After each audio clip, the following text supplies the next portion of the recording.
estar en tu programa. Bueno, queríamos hoy adentrarnos en un aspecto más y bueno, lo que ustedes han elegido es esta cuestión nada más y nada menos del derecho a la educación, ¿no? Un derecho que, bueno, hay que tener en cuenta también y ubicarse en el contexto, ¿no? De la época de la vida y obra de Belgrano, ¿no? Sí, claro, sí.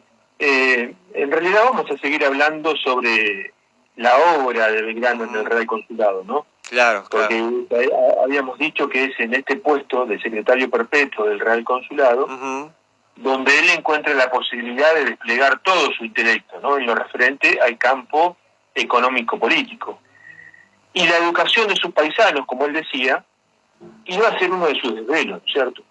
Los ilustrados de la época estaban convencidos de que a través de la educación se podía transformar la sociedad y la economía también, ¿cierto? La educación va a ser considerada el motor de transformación de la economía, es decir, había dos vectores importantes en el pensamiento belgraniano, la educación y el trabajo. ¿Sí? El cómo educar a esa familia que se encontraban, según él describe, en la apatía, en la ignorancia, en la promiscuidad, en la miseria humillante y desgregadora. Solo la educación, dice Belgrano, que es el fundamento más sólido, la base y el origen verdadero de la felicidad pública. Solo la educación la puede sacar de ese estado. Entonces, él era consciente de que para cambiar la matriz productiva de un país, primero había que cambiar la matriz cognitiva, ¿no es cierto? Se necesitaba de gente educada en valores principalmente, ¿no? E incluirlos dentro de un orden que favoreciera el cumplimiento de compromisos. No se puede construir nada desde el abandono, ¿no es cierto? Y la realidad que él observaba en la campaña principalmente, y que lo desvelaba, era cómo esas familias vivían en la marginalidad y la pobreza. Lo dice en estos términos, ¿no es cierto? Dice, vivían sin ley, rey ni religión. ¿Qué quería decir con esto? Que no existía ninguna institución que le brindase un orden a la vida de esas personas. Es más, dice, agrega Belgrano, dice, casi se podrá asegurar que los pampas viven mejor, dice, porque al fin tienen sus reglas, con qué gobernarse, conocen una autoridad que los ha de premiar o castigar si faltan a ellas, y un ojo celador del cacique está sobre ellos, no así los nuestros entregados a sí mismos, sin haber oído acaso la voz de su pastor eclesiástico, dejan obrar sus pasiones y viven en la decantada vida natural en que todo es un abandono o un desastre perpetuo. Pero además agrega, ¿cómo? Dice, ¿cómo se quiere que los hombres tengan amor al trabajo, que las costumbres sean arregladas, que haya copia de ciudadanos honrados, que las virtudes ahuyenten los vicios y que el gobierno reciba el fruto de sus cuidados si no hay enseñanza? Y si la ignorancia va pasando de generación en generación con mayores y más grandes aumentos. Y dice, hubo un tiempo de desgracia para la humanidad en que se creía que debía mantenerse el pueblo en la ignorancia y por consiguiente en la pobreza, para conservarlo en el mayor grado de sujeción. Pero en esa máxima injuriosa al género humano se proscribió como una producción de la barbarie más cruel. Y nuestra sabia legislación jamás la conoció, dice Belgrano, y cierro la cita. Entonces, es interesante lo que dice Belgrano en este punto, porque ese tiempo de desgracia al cual hace referencia, España no lo conoció. Nuestra sabia legislación, dice, jamás la conoció. Entonces, a través de la educación, Belgrano propone formar al hombre moral, dice él, ¿no? Al menos con aquellas nociones más generales y precisas con que en adelante pueda ser útil al Estado. Y además agrega, dice, la enseñanza es una de las primeras obligaciones para prevenir la ociosidad, y que de no cumplir con un deber tan santo, faltan a todos los derechos y se hacen reos ante Dios y ante la sociedad. ¿Y quiénes son los que se hacen reos ante Dios y la sociedad? la dirigencia política que no educa a su pueblo. ¿No? Claro. Dice, pongas escuelas de primeras letras, dice Belgrano, en todas las parroquias. En esos tiempos las parroquias eran las instituciones más extendidas en el territorio, ¿no? El concepto parroquia es un concepto territorial. Dice, y muy particularmente en la campaña. Y dice, obliguen los jueces a los padres a que manden sus hijos a la escuela, por todos los medios que la prudencia es capaz de dictar. Y si hubiera alguno que, desconociendo tan sagrada obligación, se resistieran a su cumplimiento, como verdaderos padres que son de la patria, se refiere a los jueces, tomen a su cargo los hijos de ella y póngalos al cuidado de personas que lo atiendan y ejecuten lo que debía practicar aquellos padres desnaturalizados. Es decir, que Belgrano proponía que en caso de que los padres no enviaran a sus hijos a las escuelas, proponía que el Estado, en este caso un juez, se los quitara a esos padres y los pusiese a cargo de personas responsables que los educaran. Y utiliza para esos padres irresponsables la palabra desnaturalizados, es decir, aquellos que están por fuera del orden natural. Es una palabra que utiliza mucho Belgrano, particularmente cuando se enoja con algunos, ¿no? Y otra cosa que podemos observar es que considera a los hijos de esas familias hijos de la patria, ¿no es cierto? Claro.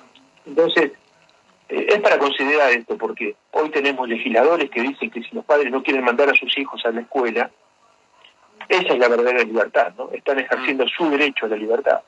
Esos legisladores que proponen esto son unos desnaturalizados. Claro. Sí. Porque desalientan la educación de los hijos de nuestra patria, ¿no es cierto? Para Belgrano la educación es obligatoria y eran los jueces y los curas párrocos los que tenían que estimular a los padres para que eduquen a sus hijos. Para esto se tenía que reconocer el rol del maestro. El maestro era tan importante como un legislador y ocupaba un lugar en el cabildo, es decir, un lugar decisional, ¿no es cierto? Y también tenía un reconocimiento económico, donde se les pagaría a cada maestro 200 pesos fuertes. Era un buen salario, ¿no? Si lo comparamos con lo que ganaba un gobernador. Un gobernador de aquella época ganaba 250 pesos fuertes. El presidente del Tribunal de Justicia ganaba 166 pesos fuertes. Un juez de primera instancia, 83 pesos fuertes. Un comandante de ejército, 160 pesos fuertes. Y un profesor de una universidad, 133 pesos fuertes mensuales. Y el maestro ganaba 200 pesos. Es decir, estaba... Esto quiere decir que el maestro de escuela primaria tenía un sueldo superior a lo que hoy es el presidente de la Corte Suprema de Justicia. Esto nos da una idea de la importancia que Belgrano le daba a la profesión del maestro de escuela primaria, ¿no es cierto? Sí, está clarísimo, eso es un detalle totalmente irrefutable, ¿no? Es decir, el valor económico también, ¿no? Es decir, ejercer la vocación pero tener una retribución acorde. Y claro, y sí, debe ser así. Sí. Porque para Belgrano los maestros tenían que estar bien pagos y tenían que tener el reconocimiento social, ¿no? Cosa que hoy tampoco tienen los maestros. No están ni bien pagos ni tienen reconocimiento social. Y todo esto no queda en un discurso. La Asamblea del año 13 le otorga un premio de 40.000 pesos fuerte, es decir, el equivalente a casi 80 kilos de oro, después de la batalla de Salta. Y Belgrano lo destina en casi su totalidad a la construcción de 4 escuelas públicas y gratuitas, ¿no? En la ciudad de Tarija, Jujuy, Tucumán y Santiago del Estero. Ahora, esta educación de la que habla Belgrano es una educación orientada a lograr el progreso económico.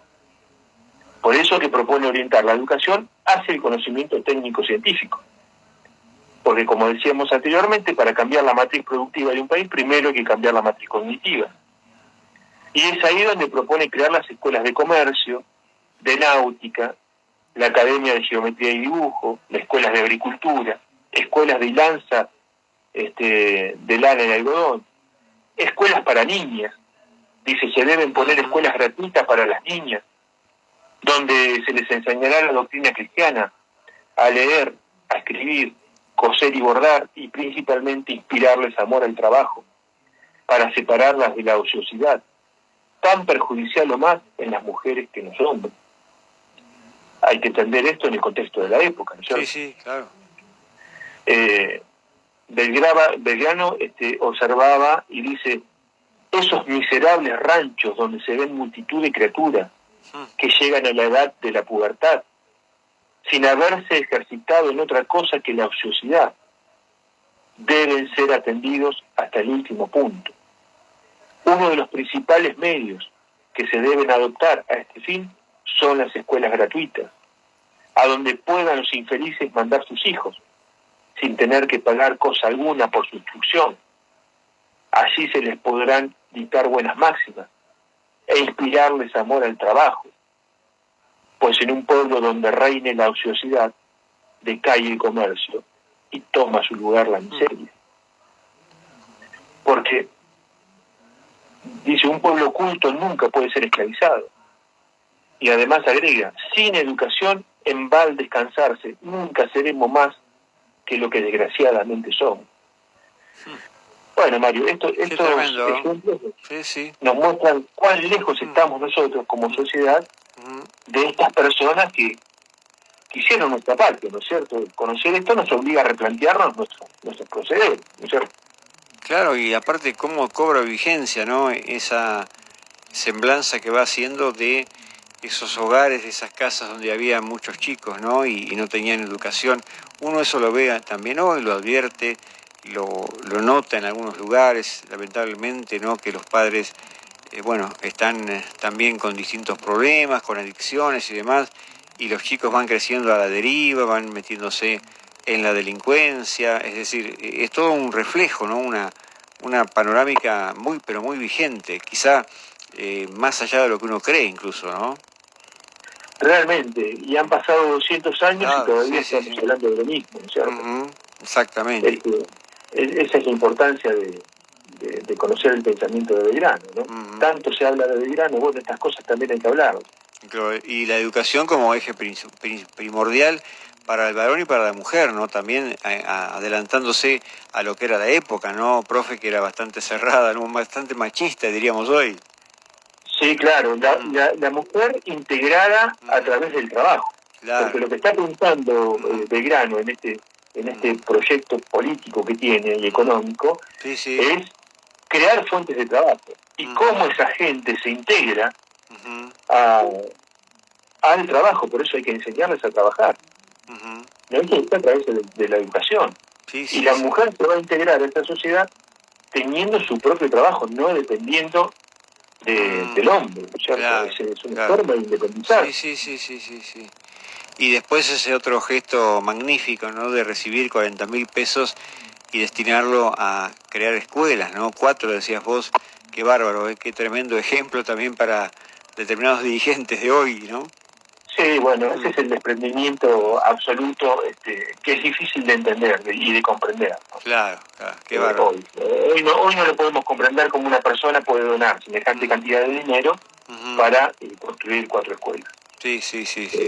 Está lejos de nosotros hoy todo eso. Sí, recuerdo algún gobernador en algún tiempo no demasiado lejano, profe, que hablaba de la construcción de cárceles y de hecho se construyeron varias cárceles durante su mandato, ¿no? Digo, qué diferencia, una distancia en el criterio, ¿no? De lo que hay que hacer. Claro, bueno, hay un criterio punitivo y hay otro criterio que está en consonancia con estas ideas, ¿no? Hay que educar al soberano, hay que educar. Claro, exactamente. Hay que educar a los hijos de nuestra patria, como dice Belgrano, porque esos chicos que nosotros vemos y que los vemos miserablemente en algunos casos, que los vemos pidiendo en la calle, son hijos de nuestra patria. Y nosotros lo tenemos que pensar en esos términos. Claro, exactamente. ¿No? Profe, te agradezco infinitamente este mensaje de hoy tan claro, tan directo y tan vigente. Bueno, muchísimas gracias, Mario, y nos vemos el lunes que viene. Dale, un abrazo grande. Chao, querido. Distribuidora Forma. Venta de muebles escolares para oficinas, para consultorios, entregas sin cargo dentro de la ciudad de Olavarría. Distribuidora Forma, más de 40 años de actividad. Consultanos al celular o WhatsApp 2284 522 557.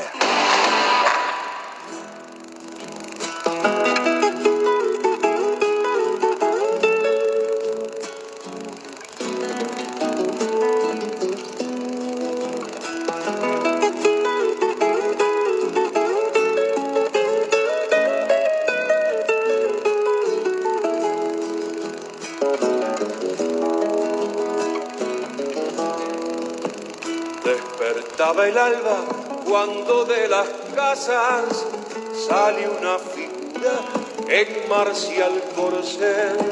Se enredó en los dedos un pañuelo blanco, zarandeó a mi lado, entonces lo vi. Saqué del recao mi vieja corneta que a un trompa sureño le solía prestar. Le dije, paisano, tócame una zamba, pañuelo celeste, me puse a bailar. Era mi bandera, qué linda que estaba, su vestido cielo flameaba la nariz. Le dije, gauchita, el Melico Argüelles la quiere por novia, no lo haga sufrir.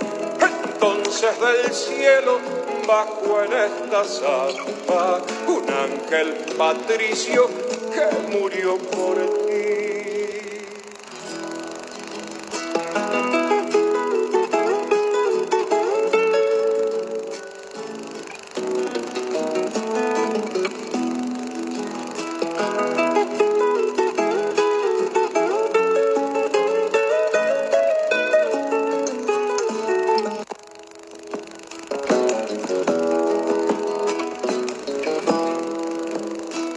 Solo mía, no tenía derecho robarle a un hermano lo que era de él.